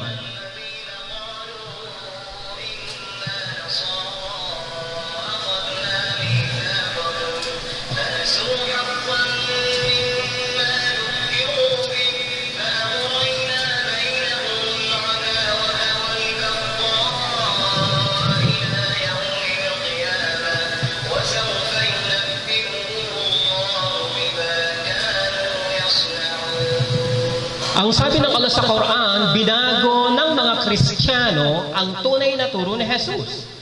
Yaong tinatawag nila ang kanilang mga sarili na mga Kristiyano, gumawa kami ng kasunduan sa kanila.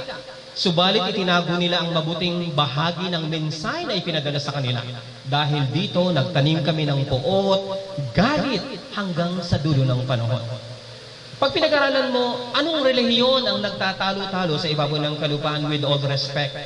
Sa telebisyon, sa palengke, sa kalsada, sa luneta, bilang poot ng Allah dahil sa binago nila at lumampas sila sa hangganang itinakda ng Allah.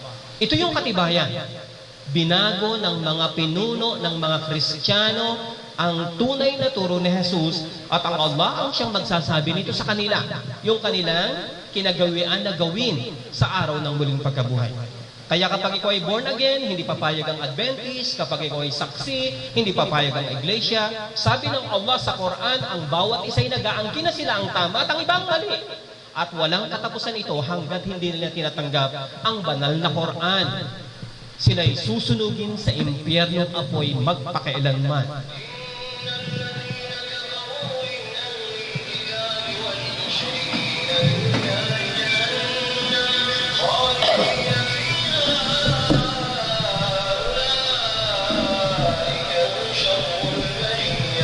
Kaya yaong mga tumanggi, walang pag-aalinlangan sa relihiyong Islam, yung dalisay na pagsamba at pagsunod sa kanyang kautusan, mula sa mga Hudyo at mga Kristiyano, kabilang ang mga mushrikun na sumasamba sa mga Diyos-Diyosan, sila'y mananatili sa impyernong apoy magpakailanman at silang pinakamasama sa paningin ng Allah. Bakit?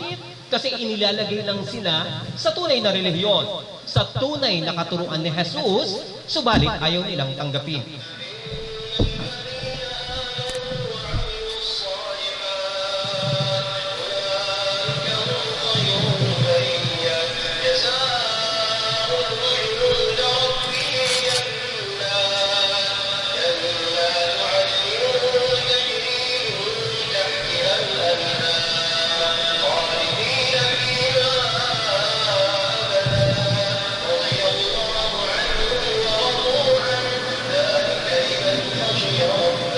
Kaya pagkatapos tayo, nabigyan ng babala bilang isang Kristiyano, kami,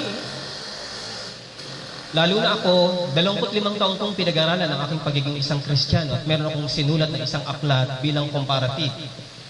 At ito ay nasa Facebook. Dahil nakita ko ang tunay na turo ni Jesus. Kaya dito, patungkol ito sa mga tinatawag nilang Kristiyano ang kanilang mga sarili. Katotohanan yaong mga naniwala at gumawa ng kabutihan. Sila ang pinakamabuti sa paningin ng Allah. Ang kanilang gantimpala mula sa Allah na Rab na tagapaglikha ay mga hardin ng walang hanggan na kung saan ay may mga ilog na umaagos na walang mga pangpang at sila'y mananatili roon magpakailanman. Sila ay nalulugod sa Allah. Ganun din ang Allah sa kanila at ganito ang gantimpala ng mga yaong may takot sa Allah na kanilang Rab na tagapaglikha. Kaya hindi tayo lumalabas sa katuruan ni Jesus. Bagkos ay ibinabalik lamang natin ang ganap nang sa ganun ay maging karapat-dapat tayo sa buhay na walang hanggan.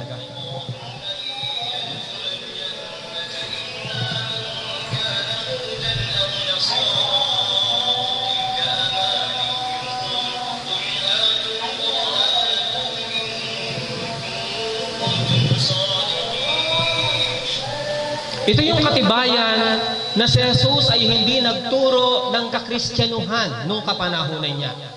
Kasi kung nagturo si Jesus ng kakristyanuhan, mali kaagad ang talata ng Quran na ito. Sinasabi ng mga Kristiyano at sinasabi ng mga Hudyo, hindi ka makapapasok sa paraiso o buhay na walang hanggan hanggat hindi ka nagiging isang Hudyo, hanggat hindi ka nagiging isang Kristiyano. Ano ang sabi ng Allah? Ito'y kanilang bigong pagdarasa. Magpakita sila ng katibayan. Sabihin mo sa kanila, sa bawat Kristiyano, sa mga preacher, sabihin mo sa kanilang lahat, magpakita sila ng katibayan kung sila'y matapat sa kanilang pag-angkin. Hawak-hawak ng mga Kristiyano ang Biblia. Ito'y composed of 24,000 dialects. Walang nakasulat sa Biblia na nung kapanahunan ni Jesus, nagturo siya ng kakristyanuhan. It is a challenge. Lumitaw lamang ang salitang Kristiyano nung wala na si Jesus sa daigdig, batay sa kasaysayan ng Biblia. 95 years, 75 years to 115 years, saka lamang lumitaw ang salitang Kristiyano sa loob ng Biblia. Kasi kung merong salitang Kristiyano sa Biblia nung kapanahunan ni Jesus, lahat ng mga Muslim ay magiging Kristiyano. At magiging mali ang Biblia, ang Quran. Kasi 1,434 years na ngayon ang nakararaan. Hinahamon ng Allah ang lahat ng Kristiyano. Kung sinabi ba ng Diyos sa Biblia o sinabi ba ni Jesus na makapapasok ka sa buhay na walang hanggan kapag ikaw ay isang Kristiyano, nagmula ba ito sa kanyang bibig o iminungkahi niya ba ito sa kanyang mga disipulo? Kinakailangan sabihin ko ito, alang-alang sa kaligtasan nating lahat. Hindi para bilang pagtapak ng karapatan. Kung meron kayong makikita sa Biblia na si Jesus ay nagturo ng kakristyanuhan, wala na tayong pag-uusapan. Ang title ni Jesus ay Messiah. Messias. Hindi Christ o Christos na tinatawag na Christian o Christianos. Kapag tagasunod ka ng Messias, ang tawag sa iyo ay isang Muslim. Hindi isang Christianos, walang nakasulat sa Biblia, at ito ay paghamon ng Allah. Alang-alang sa kaligtasan ng bawat isa sa atin.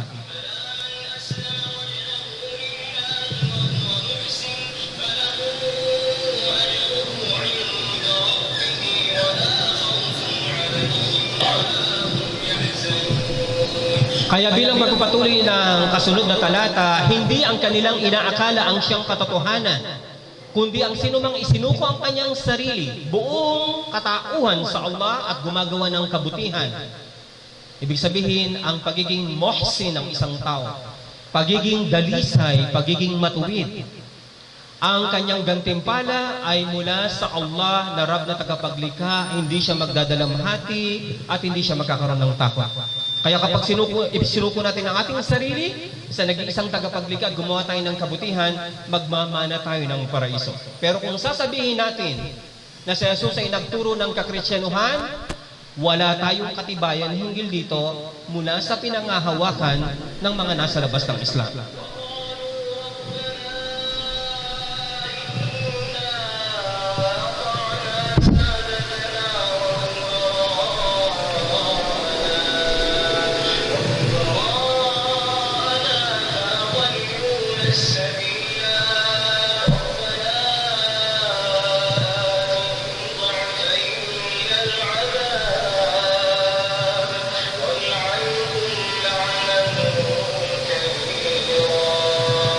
Dahil sa binago ng mga tinatawag nilang Kristiyano ang tunay na katuruan ni Jesus, kapag nasa impyernong apoy na ang mga sumunod sa kanilang mga preacher, mga klero, sisisihin nila ang kanilang mga pinuno.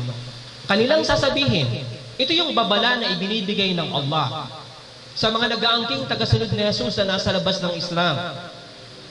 Kanilang sasabihin, O Allah na aming tagapaglikha, katotohanan sinunod namin ang aming mga pinuno at mga dakila mula sa amin at iniligaw nila kami mula sa tamang landas. O Allah na aming tagapaglikha, bigyan mo sila ng dobling pagpapahirap at matinding pagpaparusa at isumpa mo sila ng matinding pagkakasumpa. Ganon ang babalang ibinigay sa atin ng Allah dahil pinakialaman ng mga pinuno ng mga Kristiyano ang tunay na turo ni Jesus at saksi tayong mga Kristiyano dahil nagkahiwalay tayong lahat.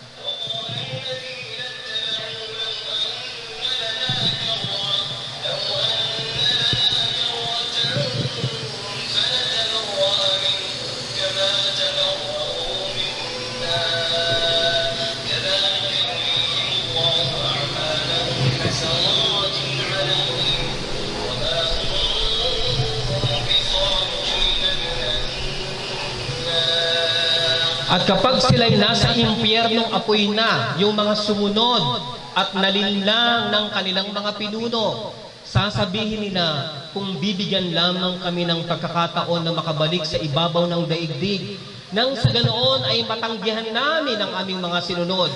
Subalit hindi ito pahihintulutan ng Allah bagkos ipapakita ang kanilang mga gawa at kailanman ay hindi na sila makalalabas pa sa impyernong apoy.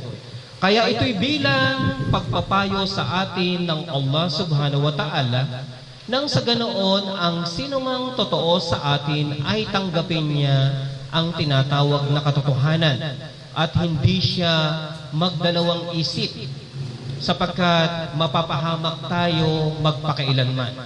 Sa isa pang talata ng banal na Quran,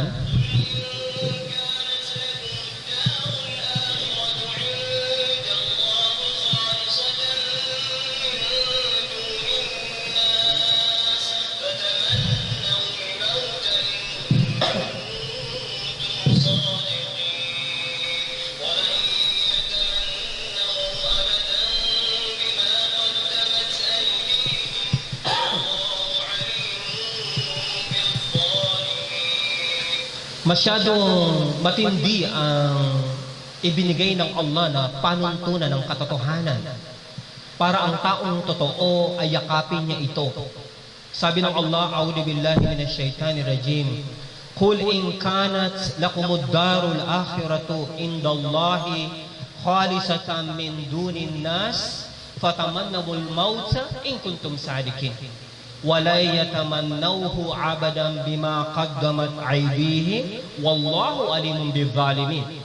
Sabihin sa mga Kristiyano, sa mga Baptist, sa mga iglesia, sa mga saksi, sa mga born again, sa lahat ng mga Kristiyano, kung ang paraiso na nasa Allah ay para lamang sa inyo at hindi para kanino paman, sa makatuwid hilingin nyo ang sumpa na pagkamatay kung kayo ay totoo sa inyong pag-angkin. Subalit kailanman ay hindi nila ito bibigkasin sapagkat alam nila ang mga kasamaan na pinauna ng kanilang mga kamay. At ang Allah ang siyang ganap na nakababatid kung sino ang gumagawa ng mga katiwalian. Hindi ko sinasabing sumumpa sila sa harapan, pero ako mismo ang susumpa upang mangibabaw ang katotohanan sa ating lahat. At hindi natin ipagpilitan kung anong ating kinagisnan at ating napag-aralan. Sapagkat ito ay matatabunan. Ang paghamon na ito ay tatabunan niya ang lahat ng ating kinagisnan, mga pinag-aralan at dumating sa ating mga pananaw na hindi batay sa katuruan.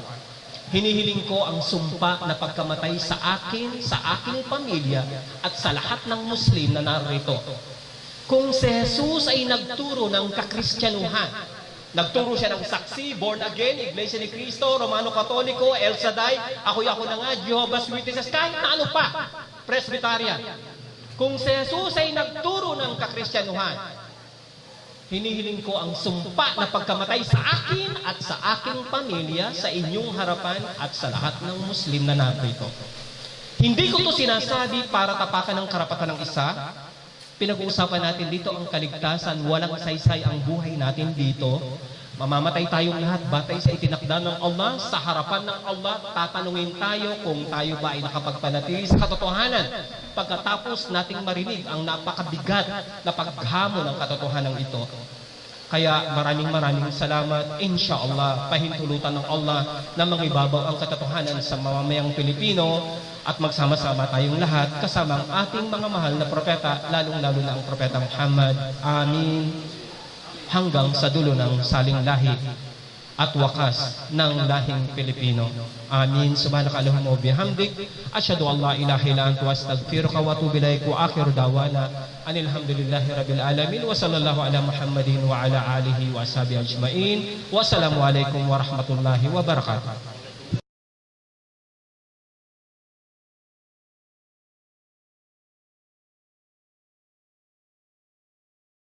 Unang tanong po, Ginoong Art de la Cruz, ang Jehovah's Witness po ba nakasulat sa Biblia? Kasi sa Islam po, nasulat po.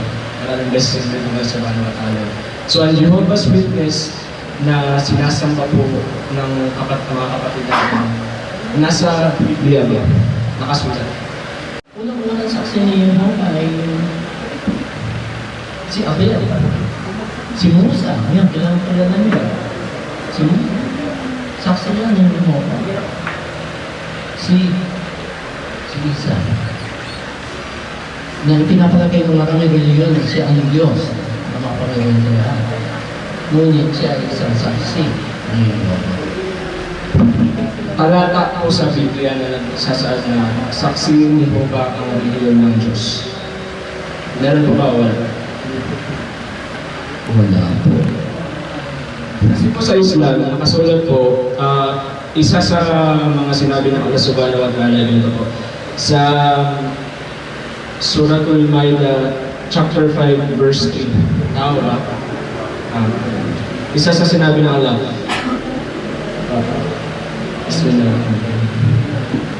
This day have I perfected for you your faith and completed my blessings upon you and have chosen Islam for your faith. So abide by all these limits imposed upon you with regard to taking your food. Basta, yun, isa po yung sinabi na sa mga. So, yun po. Bakit din siguro kung bumasa ng ilang talata na nagsasabing kayo ay aking mga saksi. Yung mga tagasunod niya. Ganun din. Sinabi ko ito sa 1:47. Sa gayon ay sinabi ni Pilato sa kanya, kung gayon na ikaw pa ay isang hari. Sabagat si Jesus, ikaw mismo ang nagsabi, ako ay isang hari.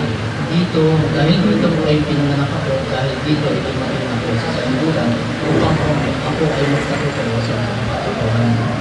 Bawat isa na nasa panig ng katotohanan ay nakikinig sa akin.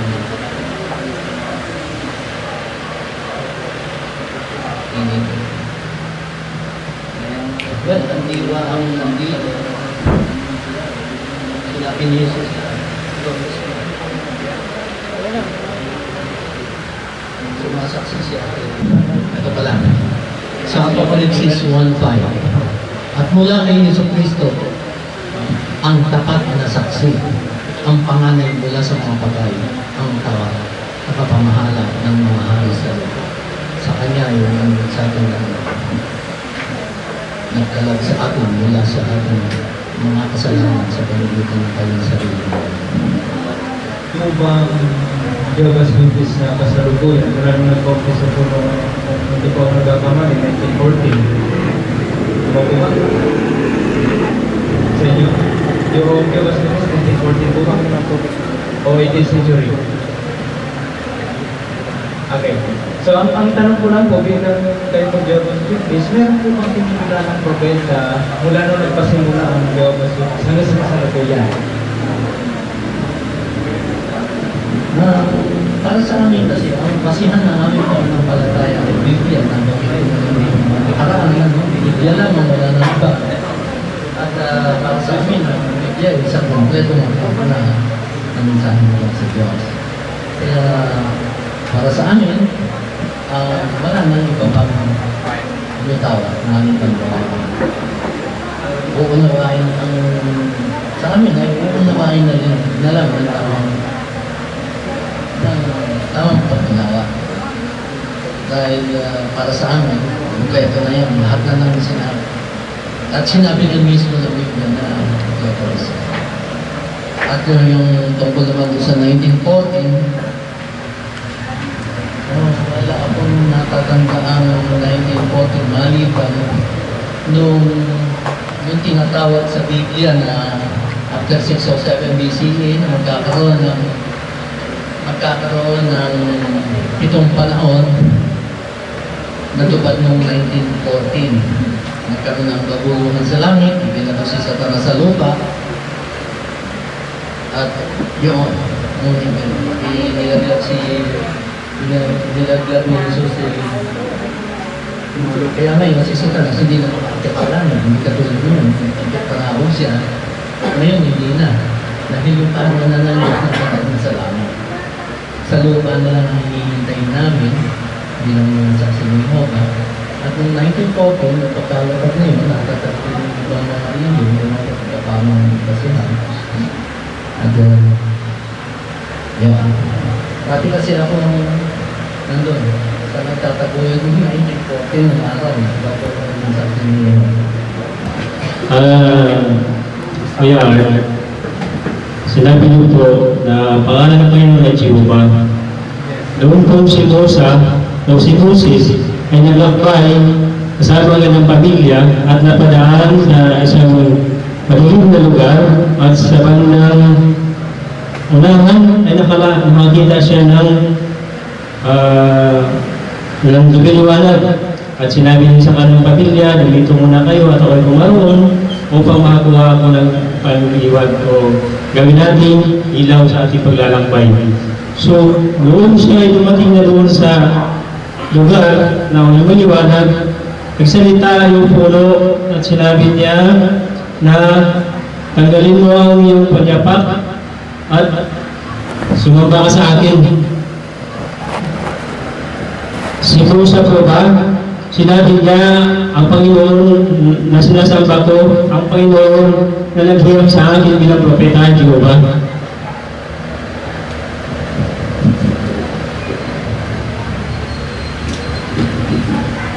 Mari po yung tatlong yun, kilala na niya si Jehovah. Pero, maaaring hindi nakalagay doon sa sulat. Pero kung babasahin natin ang Biblia sa yung pinaka-uod ng Genesis o ng Exodus, kilala na nila si Jehovah. Hindi nga lang literal na Jehovah. Siyempre, yung tawag sa kanilang salita. Nagiging Jehovah lang dahil natin ngayon nag-uusap tayo ng Tagalog. Pero noon, meron silang sarili nilang tawag sa Diyos. Meron lang ako isa iwalaging tanong regarding sa matter na ang pangalan ba ng Diyos ay Jehovah. Kasi una sa lahat, nakita ko kasi yung bagong yung limbag ng Bible na yung color gray, yung gray na limbag, na kung saan doon sa mga likod, meron kayong pinag-quote na mga Protestant pastor na parang pinapatunayan nyo na most accurate translation of YHWH is Jehovah. So now, question ko dito, Pastor R, kasi ito rin yung madalas ko rin ma-encounter, not most especially Jehovah's Witnesses na ang naniniwala ng pangalan ng Diyos ay Jehovah, maging meron din mga another Christian denomination. Ang tanong ko, paano nyo magbibigay kayo ng isang conclusion na ang most accurate translation ng YHWH na kung basahin ng mga Hudyo ay Yahweh, ng mga Hudyo ay Adonai instead Yahweh, paano nyo nasabi na ang translation nito sa English ay Jehovah? So ang tanong, meron po bang letter J sa Hebrew alphabets para masabi Jehovah po ang pangalan na tunay na Diyos? Yung po ang tanong. Kung sa bagay, sasagutin ko na rin.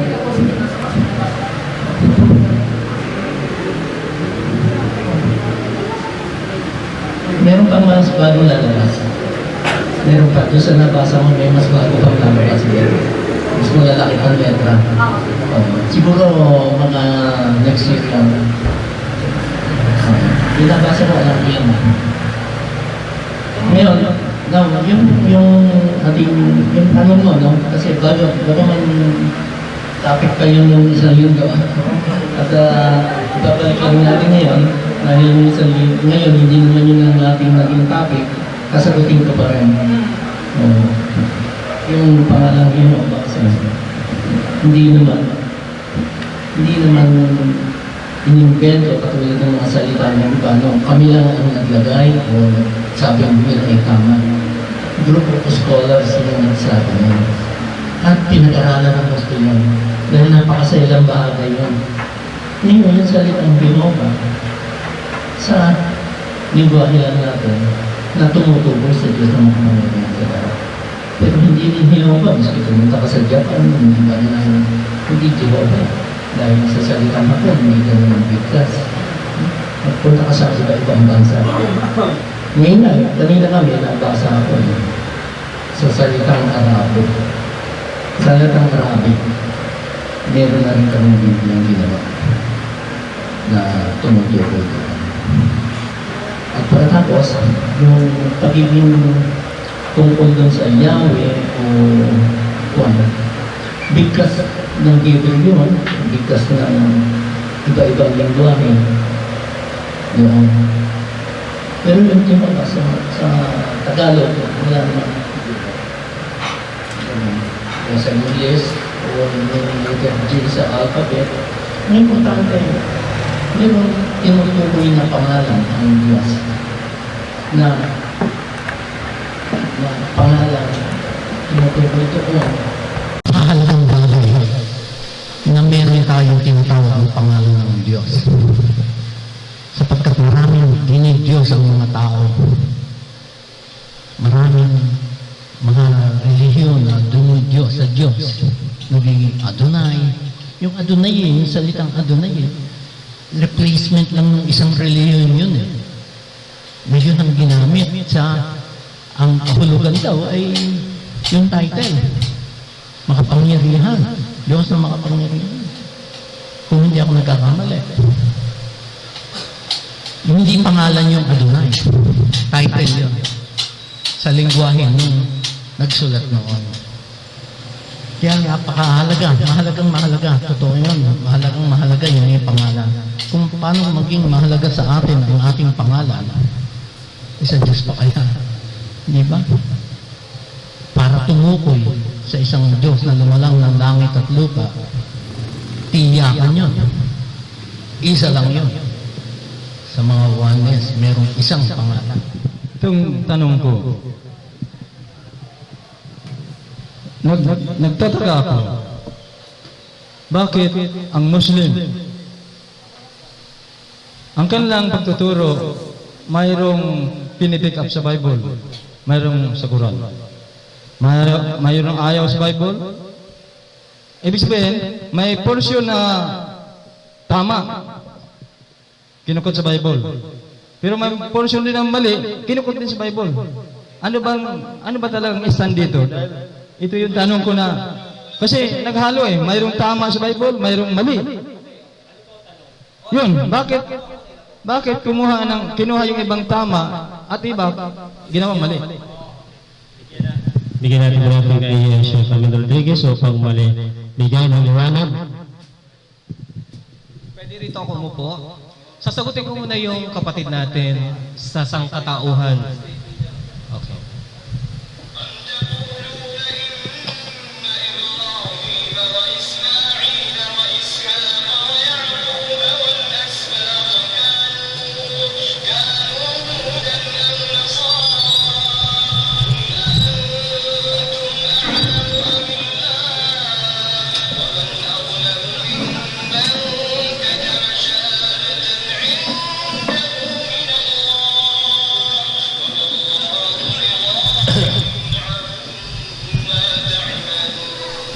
Ito po yung sagot doon sa tanong niya, saan nagsimula yung Kristyanismo at paano ang transition mula sa Islam patungo sa Kristyanismo. Yung po ba yung tanong niyo? Oo, okay. Ganito yon. Sabi ng Allah sa banal na Quran sa chapter 2 verse 140, o kanila bang sinasabi na si Ibrahim, si Ismael, si Isaac at si Jacob at ang 12 anak ni Jacob, okay, yung 12 anak ni Jacob, sila yung mga Hudyo at mga Kristiyano? Sabihin mo sa kanila, ito'y kasinungalingan. Sapagkat ang ganap na nakababatid nito ay ang Allah. Kayo ba ang ganap na nakababatid nito o mismo ang Allah ang siyang ganap na nakababatid nito na sila yung mga Muslim? At sino pa ba ang higit na hindi makatarungan kaysa sa kanya na tinatago niya ang katotohanan na meron siya mula sa Allah, hinggil kay Propeta Muhammad at hinggil sa kanyang pagbabalik at hinggil sa pagkakasulat kay Muhammad sa kanilang mga kasulatan, at ang Allah ang siyang ganap na nakababatid nito. Paano nagkaroon ng salitang Kristyanos, Christ, Christos? Ang Biblia kasi ay galing sa wikang Griego. Sa wikang Griego, meron tinatawag na Biblios na isnaling the two books. At doon, ang tawag nila sa title na Messias, ang ibig sabihin ng Messias, the Anointed One, ang mabiyayang tagapagpahid. Ito ang title ni Jesus. Isinalin ito sa salitang Griego na Christos. Sa wikang English, isinalin itong Christ, at kapag tagasunod ka ng Christ, ang tawag sa iyo ay Kristiyano o Kristyanos. Subalit, hindi ito yung original, hindi ito nagmula sa bibig ni Jesus, hindi ito divine revelation, walang ganitong kapahayagan sa kapanahunan ni Jesus sa Biblia, at hindi niya ito ibinungkahi sa kanyang mga disipulo nang siyang umakyat na sa kalangitan. Lumitaw lamang ang salitang Kristiyano sa 3 bahagi ng Biblia. Pagkaraan ng umakyat ni Jesus, umabot pa muna ng 75 years up to 115 years after the ascension of Jesus Christ. Kaya nga sinasabi ng Quran, merong nakialam sa tunay na katuruan ni Jesus, ibinalik lamang ito ng Allah para bilang kagandahang loob, ang sinumang totoong tagasunod ni Jesus ay tanggapin niya ang katotohanan. Ngayon, bakit ang ilang mga Muslim ginagamit nila ang Biblia? Hindi ba yun po ang tanong nyo? Kasi ang Propeta Muhammad sallallahu alaihi wasallam, sabi niya, huwag niyong pasinungalingan ang aklat ng mga Kristiyano at ng mga Hudyo, at huwag nyo ring paniwalaan. Bakit? Sapagkat may mga nananatili pa rito mga salita na hindi na bago. Patutunayan ito ng Quran. Ang Quran ang siyang titistigo. Sasabihin ang isa sa katangian ng Quran, muhaiminan, ang testigo sa pinakamataas na antas. Patutunayan niya rito ang tunay na nakasulat sa mga naunang kasulatan, mga lumang kasulatan. Patutunayan niya rito ang tunay na itinuro ni Jesus at itinuro ng lahat ng mga propeta. Pasisinungalingan niya rito ang hindi tunay na itinuro ni Jesus at ang lahat ng mga propeta. Kaya ganon, gumagamit kami ng mga talata ng Biblia para patunayan na ibig sabihin, nandun pa rin o naroon sa tunay na turo ni Jesus yung mga sinasabi namin. Ang gusto lang namin iparating, merong nakialam sa turo, nagmagandang loob lamang ang Allah at ibinilig tayo sa orihinal na katuruan. Yun po ang punto ng mga Muslim. Yes. Okay. Ang aking ipapalawa, ganito. Paano ka makapagtanong ng direkta sa isang Muslim? Hindi mo alam kung alin din tama at mali sa Biblia. No, paano I-establish ko. Paano makapagtanong isang Kristiyano, isang Muslim, na hindi mo alam kung alin tama at mali doon sa Biblia na inyong tinatanggap? Ang batayan natin na mali at tama ang kasulatang pinanghahawakan ng mga Kristiyano, ang magpapatotoo nito ay ang Allah. Sasabihin niya sa banal na Quran na ito'y totoo at sasabihin niya hindi. Bibigyan kita ng halimbawa. Tulad halimbawa sa Biblia para malaman mo, magkaroon ka ng idea. Nilikha ng Allah ang mga kalangitan at kalupaan at ang mga nasa pagitan nito sa loob ng 6 na araw. Ito'y nakalagay sa Biblia. At sa ika-7 araw, siya'y nagpahinga sa lahat ng kanyang mga gawa. Ito ay tinatanggihan ng Quran. Sabi ng Quran, ang Diyos, ang Allah, kailanman ay hindi nakaranas ng anumang kapaguran. Kaya Quran ang magpapatunay kung ano yung na-preserve na katuruan at kung ano yung hindi na-preserve na katuruan. At the same time, walang Biblia nung kapanahunan ni Jesus. Ang ipinahayag kay Jesus with all respect ay Injil, meaning gospel, magandang balita o good news. Lumitaw lamang ang Biblia pagkatapos na mawala na ni Jesus na nanatili na siya sa kalangitan ng 75 to 115 years, saka lamang lumitaw ang tinatawag nating Biblia. Kaya supposed to be, ang mga Kristiyano, kapag ikaw ay saksi, iba ang turo ng born again. Kapag ikaw ay iglesia, iba ang turo naman ng Presbyterian sa Adventist. Ito yung katibayan, mismo ang mga nag-aangking Kristiyano, ang kanilang mga sarili, iba yung ginagamit nilang talata at hindi ginagamit ng Romano Katoliko. Ang ginagamit ng mga iglesia, hindi ginagamit ng mga saksi. Sila mismo sa isa't isa ay hindi nagkakasundo. Kaya nga sabi ng Allah, وَمَا أَنزَلْنَا عَلَيْكَ الْكِتَابَ إِلَّا لِتُبَيِّنَ لَهُمُ الَّذِي اخْتَلَفُوا فِيهِ وَهُدًى وَرَحْمَةً لِقَوْمٍ يُؤْمِنُونَ.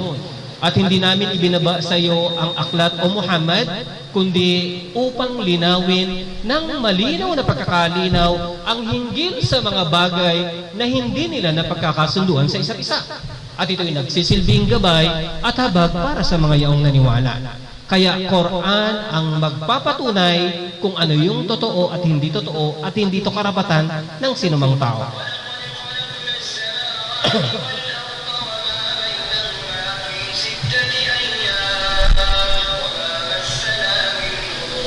So ito yung katibayan na pinapatunayan ng Quran ng pagiging totoo at pagiging hindi totoo ng isang talata. Tinatanggap ng Quran na nilikha ng Allah ang mga kalangitan at kalupaan sa loob ng 6 na araw, subalit kailanman ay hindi siya nagkaroon ng anumang kapaguran. Sapagkat alam natin sa ating kaisipan, kahit na walang Biblia, kahit na walang Quran, alam natin ang Diyos na tunay na nag-iisang tagapaglikha, kailanman ay hindi makararanas ng anumang kapaguran. Yes. Follow up, another follow up. ganito sa akin naabot sa pag-aaral ng Bible. Hindi ibig sabihin na siya nagpahinga ng kapito, napagod siya. Yung aking understanding. Personally. Hindi siya nagpahinga dahil pagod. Kundi nagpahinga siya dahil natapos ang kanyang gawa sa 6 na araw. Nagpahinga sila natapos. Doon sa paglalang ng langit at lahat ng narito. Hindi ibig sabihin napagod siya. Ang gusto ko lang linawin sa iyo, yung nagpahinga, okay? Kasi hindi natin pwedeng magsabi tayo ng isang bagay na hindi natin alam, di ba? Kasi gusto ko lang ipaalam na ang dapat paniwalaan ng mga tagasunod ni Jesus ay yung banal na Quran dahil ibinalik talaga yung ganap na katuruan. Unang-una, dapat nating malaman, this is my pag-aaral ng Biblia, wala na yung original na ebanghelyo. Ang nag-e-exist na lamang ngayon, yung tinatawag nating the Gospel according to Saint Matthew, Saint Luke, Saint John, at yung Saint Mark. Merong third person na nagsasalita. At the same time, hindi pa kasama rito yung mga apocalypses na sinasabi mo, na compose siya ng matalinghagang mga kahulugan. Okay? So dito malalaman natin, kapag hindi nagsalita ang Quran hinggil dito, meaning, ibig sabihin kabilang ito sa mga ilinagdag. Nililinaw ng Quran kung ano lamang yung totoo. At katulad mo, binanggit ka sa banal na Quran o ang mga Kristiyano.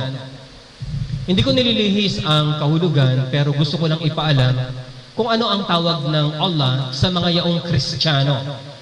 Tinatawag nilang Kristiyano ang kanilang mga sarili. At baka may idagdag si Brother Rashid Indas ang hinggil dito.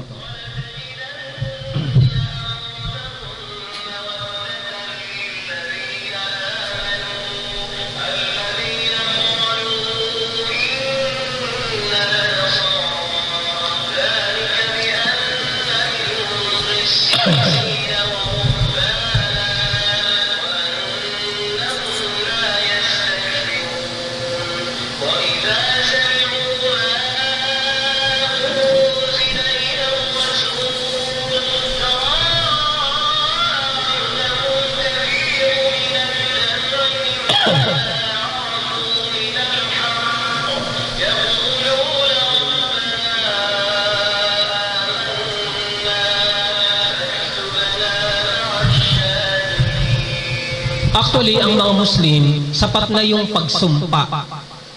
Ito'y walang nakatatapat nito para mangibabaw ang katotohanan.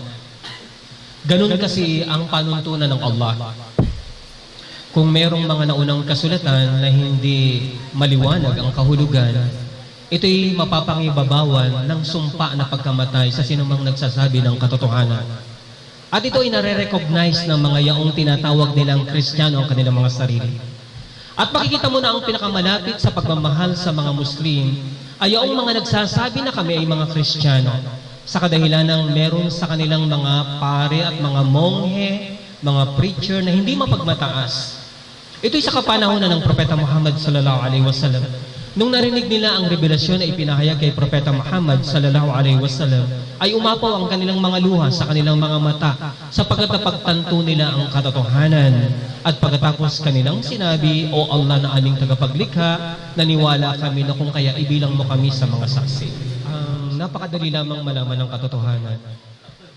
Manalangin lang tayo ng taimtim sa tunay na Diyos na nag-iisang tagapaglikha sapagkat siya lamang yung naggagabay. Hilingin natin sa Kanya kung ano yung katotohanan, iligay sa ating puso at kaisipan. Kapag totoo tayong nanalangin, siguradong sigurado gagabayan tayo ng Allah subhanahu wa ta'ala. Maraming salamat sa inyong lahat. Amen. Apo.